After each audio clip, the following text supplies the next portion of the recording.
શ્રી ગણેશાય નમઃ. ઓમ નમઃ શિવાય. હર હર મહાદેવ. આગળના અધ્યાયમાં આપણે જોયું કે શિવા અને શિવના વિવાહ સમયે આખો જ સંસાર મંગલનું સ્થાન બની ગયું. કન્યાદાન કરીને દક્ષે ભગવાન શંકરને વિવિધ પ્રકારની વસ્તુઓ આપી. આ વિવાહ સમયે દક્ષ પ્રજાપતિ બહુ જ પ્રસન્ન હતા. એમણે બ્રાહ્મણોને પણ વિવિધ પ્રકારના ધન વહેંચ્યા. ત્યારબાદ લક્ષ્મી સહિત ભગવાન વિષ્ણુ શંભુ પાસે આવીને હાથ જોડીને ઊભા રહ્યા. વિષ્ણુ ભગવાને શંકર ભગવાનને કહ્યું, હે દેવ, હે મહાદેવ, હે દયાસાગર, હે પ્રભો, તમે સંપૂર્ણ જગતના પિતા છો અને સતી દેવી સર્વની માતા છે. આપ બંને સત્પુરુષોમાં કલ્યાણ અને દુષ્ટોના દમન માટે સદા લીલાપૂર્વક અવતાર ગ્રહણ કરો છો. એ સનાતન શ્રુતિનું વચન છે. તમે ઘાટા નીલ અંજન સમાન શોભાવાળી સતી સાથે જે રીતે શોભી રહ્યા છો એનાથી ઉલટું જ લક્ષ્મીની સાથે હું પણ શોભી રહ્યો છું. એનો અર્થ એ થયો છે કે સતી એ નીલ વર્ણા છે અને શંકર ભગવાન ગૌર વર્ણના છે. એનાથી ઊંધું ભગવાન વિષ્ણુ નીલ વર્ણના છે અને લક્ષ્મી ગૌર વર્ણના છે. બ્રહ્માજીએ દેવી સતીની પાસે આવીને ગૃહ્ય સૂત્રોક્ત વિધિથી વિસ્તારપૂર્વક સર્વ અગ્નિનું કાર્ય કરવા માંડ્યું. બ્રહ્માજી આચાર્યની તથા બ્રાહ્મણોની આજ્ઞાથી શિવા અને શિવ બહુ હર્ષપૂર્વક વિધિ વિધાનપૂર્વક અગ્નિની પરિક્રમા કરી.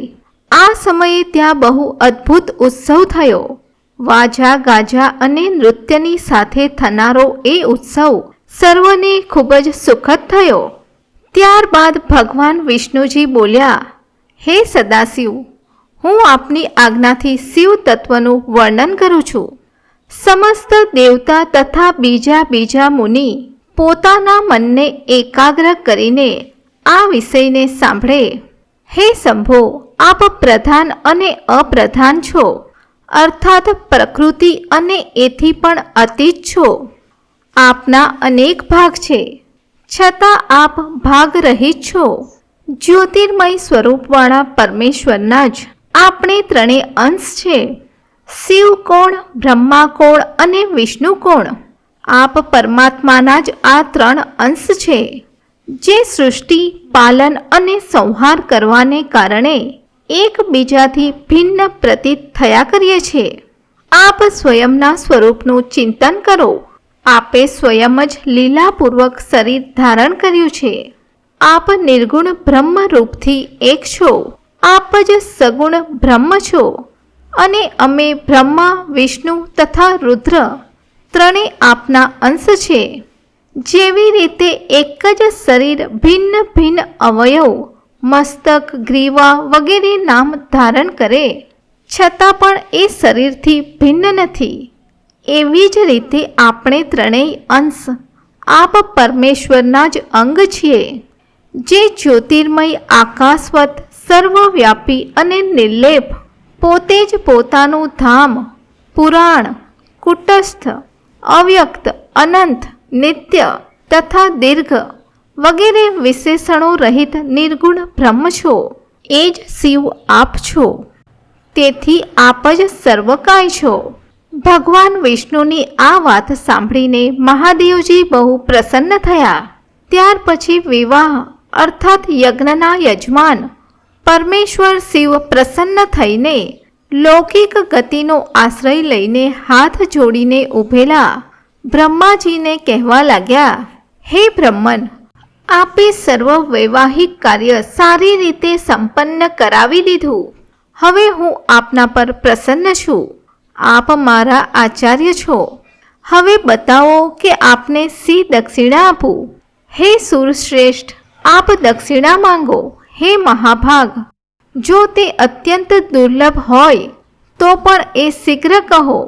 મારે માટે આપને આપવા માટે કશુંય અદેય નથી, એટલે કે હું સર્વ કાંઈ આપી શકું છું.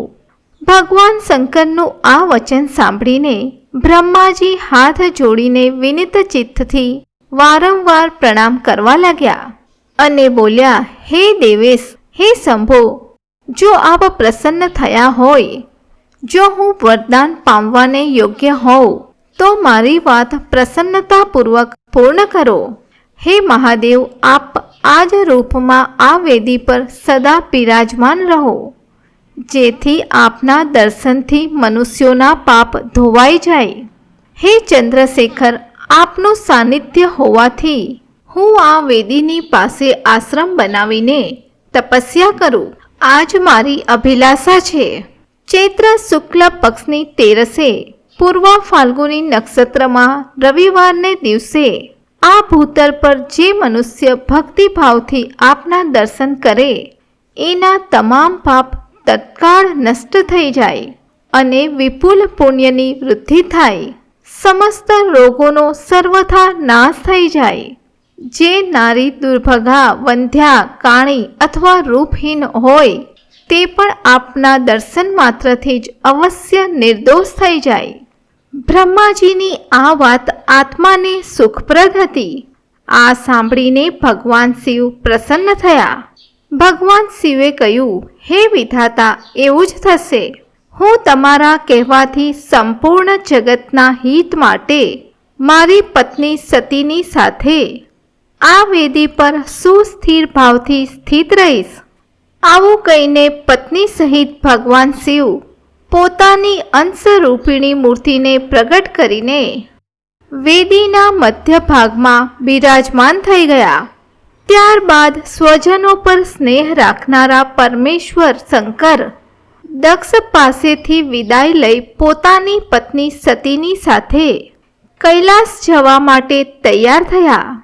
આ સમયે ઉત્તમ બુદ્ધિવાળા દક્ષે વિનયથી માથું નમાવીને હાથ જોડીને ભગવાન વૃષભધ્વજની પ્રેમપૂર્વક સ્તુતિ કરી. ત્યારબાદ ભગવાન વિષ્ણુ તેમજ અન્ય દેવતાઓ, મુનિઓ અને શિવગણોએ નમસ્કારપૂર્વક વિવિધ પ્રકારની સ્તુતિ કરીને ખૂબ જ આનંદથી જય જયકાર કર્યો. ત્યારબાદ દક્ષની આજ્ઞાથી ભગવાન શિવે પ્રસન્નતાપૂર્વક સતીને વૃષભની પીઠ પર બેસાડ્યા અને સ્વયં પણ એના પર અર્થાત વૃષભ પર આરૂઢ થઈને હિમાલય પર્વત તરફ ચાલ્યા ગયા. ભગવાન શંકરની સમીપ વૃષભ પર બેઠેલા સુંદર અને મનોહર હાસ્યવાળા સતી પોતાના નીલ શ્યામ વર્ણને કારણે ચંદ્રમામાં નીલી રેખાની જેમ શોભી રહ્યા હતા. આ સમયે નવ દંપતીની શોભા જોઈને શ્રી વિષ્ણુ વગેરે સમસ્ત દેવતા, મરીચી વગેરે મહર્ષિ તથા બીજા લોકો દંગ રહી ગયા અને પોતાના સ્થાનેથી હાલી ચાલી પણ ન શક્યા અને પ્રજાપતિ દક્ષ પણ મોહિત થઈ ગયા. ત્યારબાદ કેટલાક લોકો વાજા વગાડવા લાગ્યા, બીજા લોકો મધુર સ્વરે ગીત ગાવા લાગ્યા. કેટલાય લોકો પ્રસન્નતાપૂર્વક શિવના કલ્યાણમય ઉજ્જવળ યશનું ગાન કરતા કરતા એમની પાછળ પાછળ ચાલ્યા. ભગવાન શંકરે રસ્તા વચ્ચેથી દક્ષને પ્રસન્નતાપૂર્વક પરત જવા કહ્યું અને પોતે સ્વયં પ્રેમાકુલ થઈને પ્રમથ ગણોની સાથે પોતાને ધામે જઈ પહોંચ્યા. ભગવાન શિવે વિષ્ણુ તેમજ અન્ય દેવતાઓને પણ વિદાય આપી દીધી. તેમ છતાં પણ દેવતાઓ બહુ જ પ્રસન્નતા અને ભક્તિ સાથે પુનઃ એમની સાથે જોડાઈ ગયા.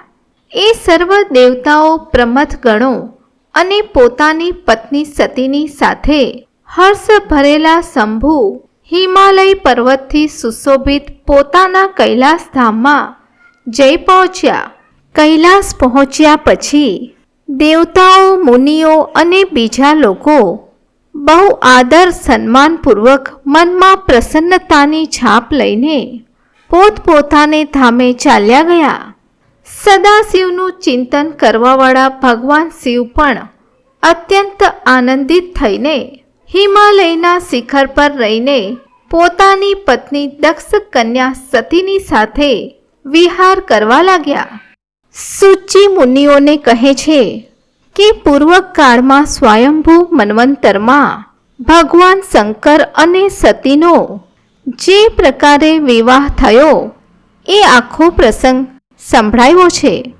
જે વિવાહ કાળમાં યજ્ઞમાં અથવા કોઈ પણ શુભ કાર્યના આરંભમાં ભગવાન શંકરની પૂજા કરીને શાંત ચિત્તથી આ કથાને સાંભળે છે, એનું સમગ્ર કર્મ તથા વૈવાહિક આયોજન કોઈ પણ પ્રકારની વિઘ્ન બાધા વગર પૂર્ણ થાય છે અને બીજા શુભ કર્મ પણ સદા નિર્વિઘ્ને પૂર્ણ થાય છે. આ શુભ ઉપાખ્યાનને પ્રેમપૂર્વક સાંભળીને વિવાહિત થનાર કન્યા પણ સુખ, સૌભાગ્ય, સુશીલતા અને સદાચાર વગેરે સદગુણોથી સંપન્ન સાધ્વી સ્ત્રી તથા પુત્રવતી થાય છે. ઓમ સહસ્ત્રાક્ષાય નમઃ. ઓમ સહસ્ત્રપદે નમઃ. ઓમ અનંતાય નમઃ.